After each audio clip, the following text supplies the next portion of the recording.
Idaho has more rivers than any other state in the country, so it should not come as a surprise that I'm here in southeast Idaho exploring their conservation strategy. This area is known for some of the best trout fishing in the country. However, what makes this particular river system so intriguing isn't just the staggering 6,300 trout per mile, it's the conservation strategy in place here. Here on the Snake, some fish literally have a bounty on their heads. To encourage anglers to keep and harvest rainbow trout, there's no bag limit on rainbows. On top of that, a certain number of fish are tagged with what is effectively prize money. I caught up with Brett High, the Upper Snake Region Fisheries Manager, to see how exactly this is done. Sir, what we're going to be doing today is we're doing exactly what our mothers told us not to do. We're going to mix electricity and water. The first step, of course, is catching the fish. As long as you don't touch the cables, and if you don't touch the water, we're like birds on an electrical line. Electroshocking is considered non-lethal, and perhaps the best way to capture fish for tagging and studying purposes. Why are the fish swimming towards this? The electricity forces them to turn a certain direction to minimize how much it's affecting their bodies, because they're long and flat one direction, but you turn the other way and it minimizes their exposure. So that's what they're doing. It forces them to turn that direction, and it happens to be perpendicular to the electric field coming off of these cables. Okay. And then since the electric field is being pulsed at them, that causes their muscles to contract and relax and spasm, which essentially makes them swim towards this cable. Are we going for specific fish here? Just big fish, little fish, rainbow colored fish, brown trout colored fish? Focus on the trout. We're trying to catch cutthroat and rainbows, but if we get a few collateral damage brown trout in the mix, that's fine. So if you don't know, just go ahead and net it and put it in the bucket. Great.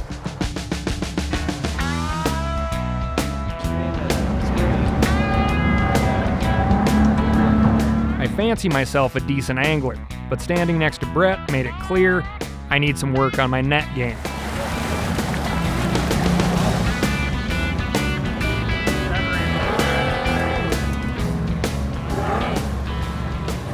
Electroshocking puts the word biomass in a whole new perspective. The fish you see here are a fraction of one side of the river channel.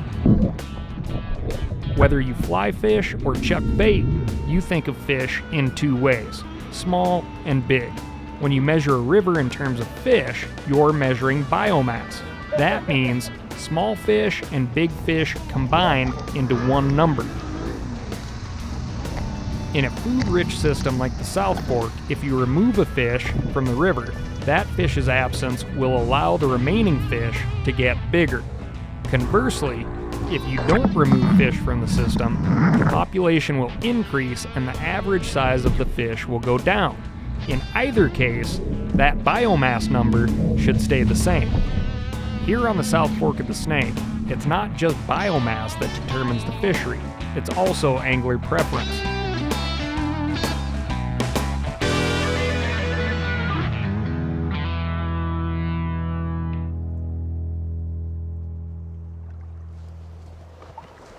Boy, that's pretty. Great colors.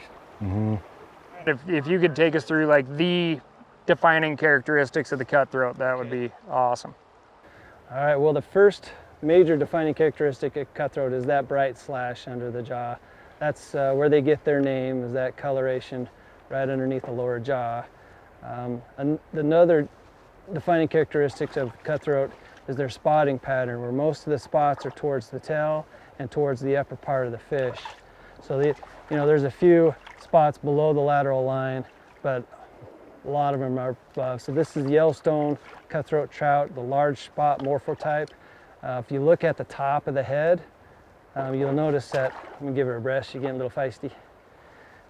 So the top of her head, on the scaleless portion between the eyes, there are no spots. And that's right in here. That's pretty common that we see with cutthroat, no spots in that section.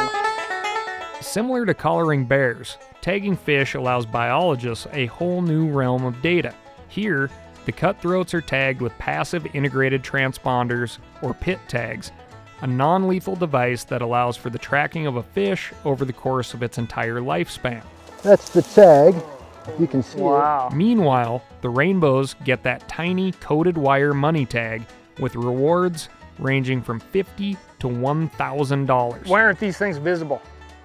Why are they that small? Like nobody's gonna pick up that fish and be like, oh, I should participate in this program. That's it. We want anglers to harvest rainbow trout, and we don't want them just to select for those fish that are tagged. And so if an angler could turn in a fish and it may not be tagged, or they could have a $1,000 fish.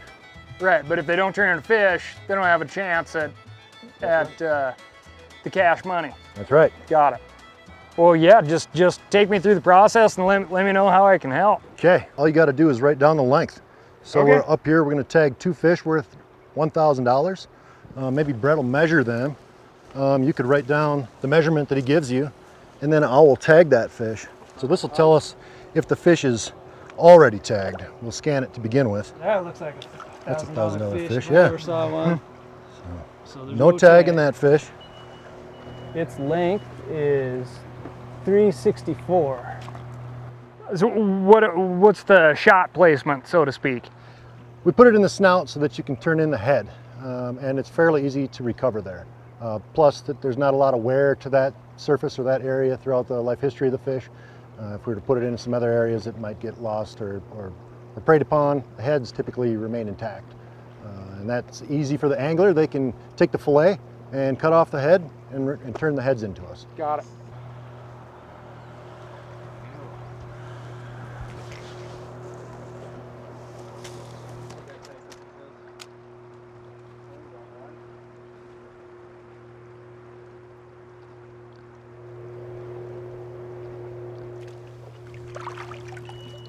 That fish is And tagged. he's tagged. $1,000 fish. I mean, what is the point of coming out here and shocking fish and measuring them and doing all the things that you guys do? Well, really what it comes down to is gathering enough biological information so that we can make informed decisions to ensure that the fishery keeps going strong and is here for a long time, not just now. We want it to be as good as it is now in perpetuity for our kids and our grandkids and others to enjoy. These fish are owned by the state of Idaho, but they're managed for the public trust. It's the public's fish, and they tell their managers what they want done with it. And so every 5 years we poll the public and we get their input, and we ask them, and every opinion survey that we put out to the state of Idaho, our constituents have told us that their #1 priority for trout is conserving our native trout. And so Yellowstone cutthroat trout here are our native fish. It's one of the few remaining rivers in the West where you have a healthy population of Yellowstone cutthroat that exhibit all of their life history forms. And so that's our #1 management priority. And their fisheries management priorities seem to be working. All right, can we let these guys go? Are we ready to do that? Yeah, let's do that. Cool. $1,000 rainbow. All you have to do is come fish. How ridiculous is that?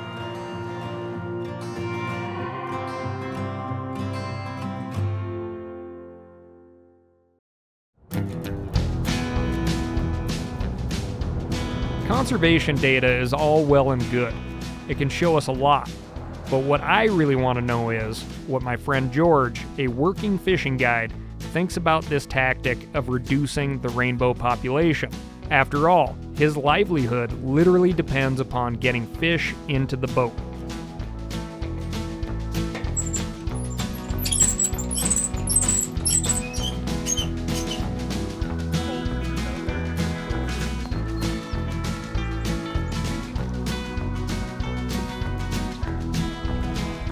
Oh. Strike one. Good, love it. Good, there you go. Nice, dude. That might be a bow. Slow. Yeah. You think we're into the bow business? Yeah, it looks like it. Yep, for sure. Oh, nice. Hey. Yep. Who's fighting who? Yes, yes, yes. Here, I got you.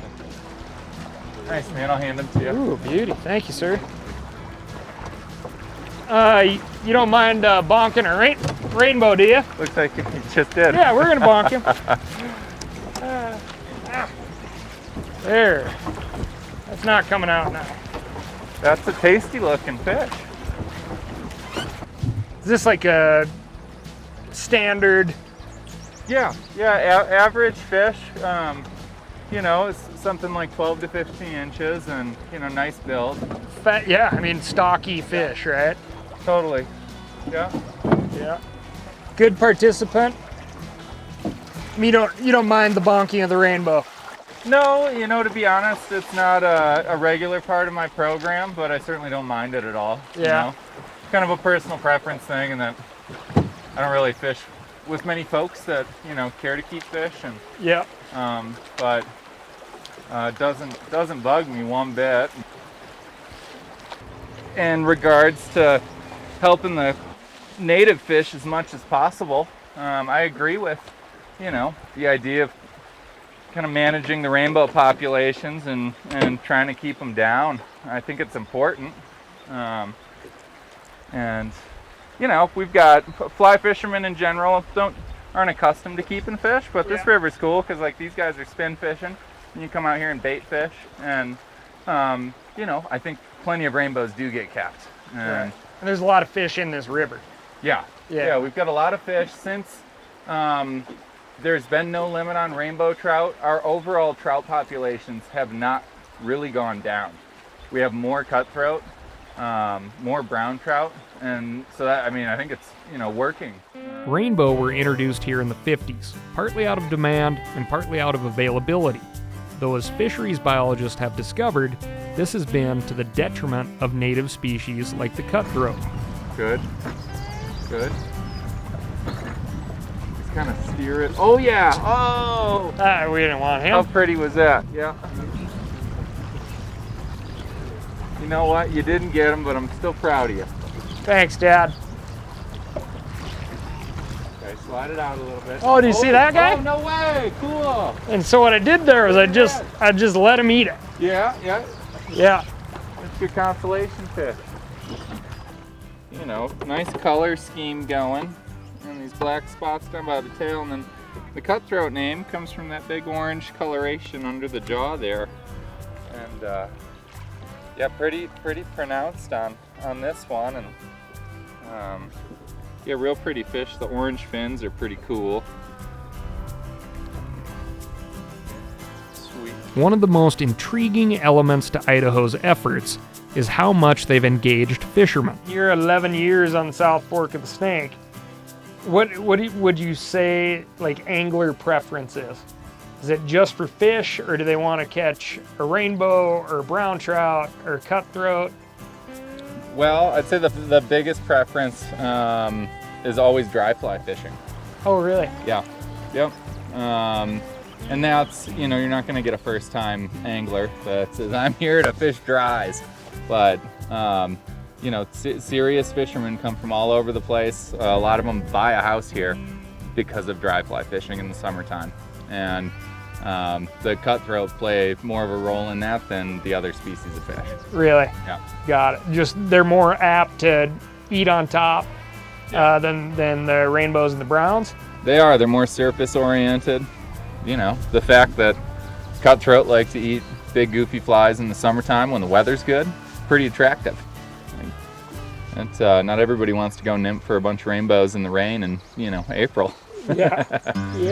The conservationist in this instance isn't just someone in khaki pants with a government vehicle. It's you.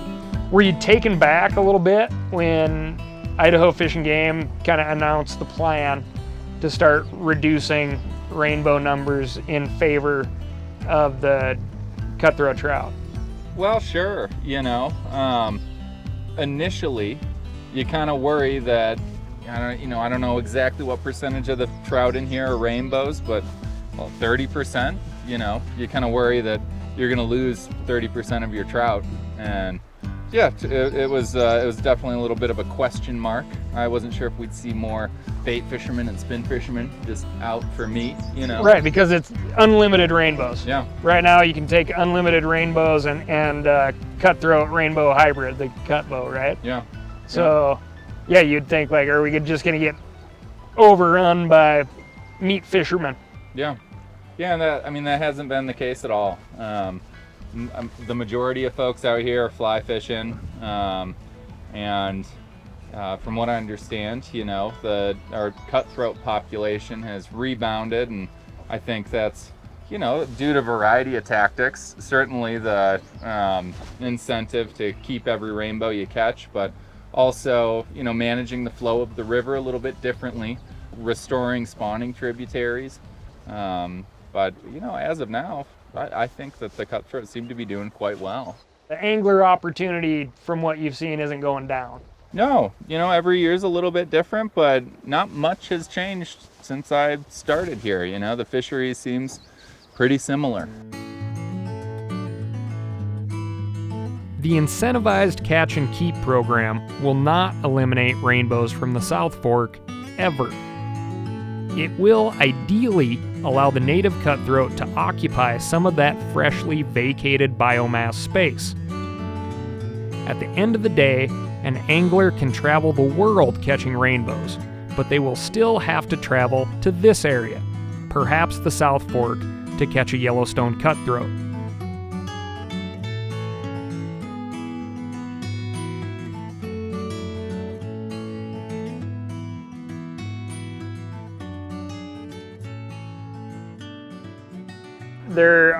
There's a prolific PMD hatch on top of the salmon fly hatch. Fish are going crazy, but I'm hungry, and we got a couple of fish in the boat, a rainbow and a cut bow, a rainbow cutthroat hybrid. I'm gonna do some cooking while George takes much needed rest and gets his fishing in. Little known thing, the lunch break is the only time a fly fishing guide actually gets to fish during their day, typically. So I'm gonna let George fish.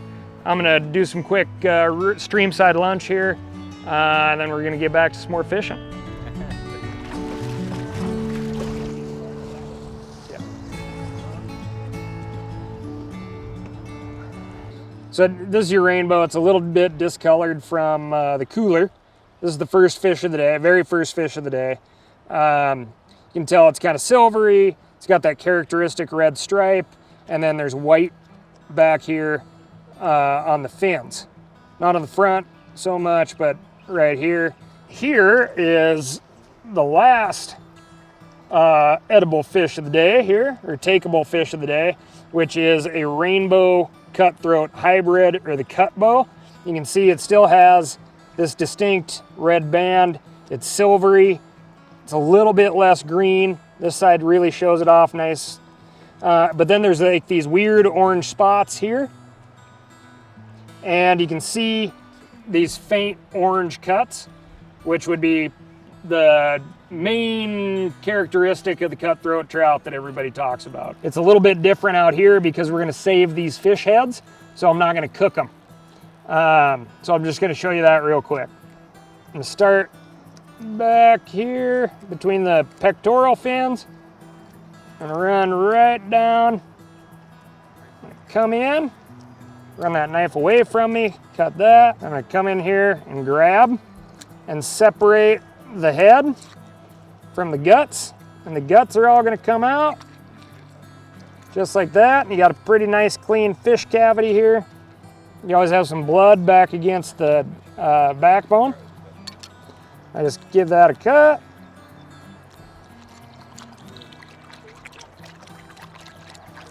Kind of irrigate that.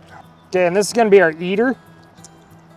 And the head's pretty much coming off. So I'm gonna pop the head off, and like I said, I'm gonna save our fish head. Put it right there, because that's gonna go into the Idaho Fish and Game fish head cooler at the boat launch. It could have, and this is crazy, it could have a $50 to a $1,000 coated wire tag in its snout. So if I turn it in, with my contact info, I could win some money. I could pay for our trip. Since I feel like getting in touch with my inner Hemingway, this recipe is a variation on a traditional European dish called trout au bleu.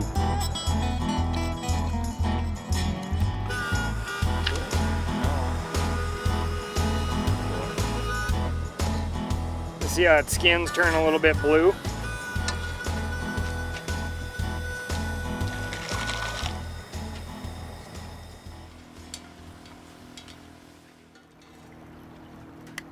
Well, you got your fishing in, selfishly. I slaved away on the catch of the day. Very impressive. Yeah. Guess what the catch of the day is? Rainbow trout? It is. It's rainbow trout. So this is like wickedly simple. You're basically just poaching a trout in vinegar, and you have it hot. You throw some stinky veggies in there. I use garlic and an onion because that's what I had. And so I'm gonna load you up one here. You have to tell me what you think. Thanks, buddy. Ooh. And now, if this was like a screaming fresh trout, like I said, like the way to do it, if you're doing it by the book, would be to have this trout still kicking when it goes in the pan. Really? Yes, and then it will turn a brilliant blue. No kidding. Yeah.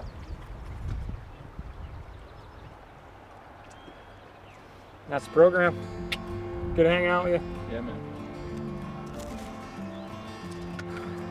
It's good. Yeah, Simple. that's great, man. Thank you. Thanks for taking a day out. I was promised a shore lunch. And thanks for letting me reduce a few of your fish catching opportunities out here. Yeah. I don't think it's going to hurt you from watching you with the rod out there. So. One thing I love about fishing is that it's accessible, and it brings up great questions.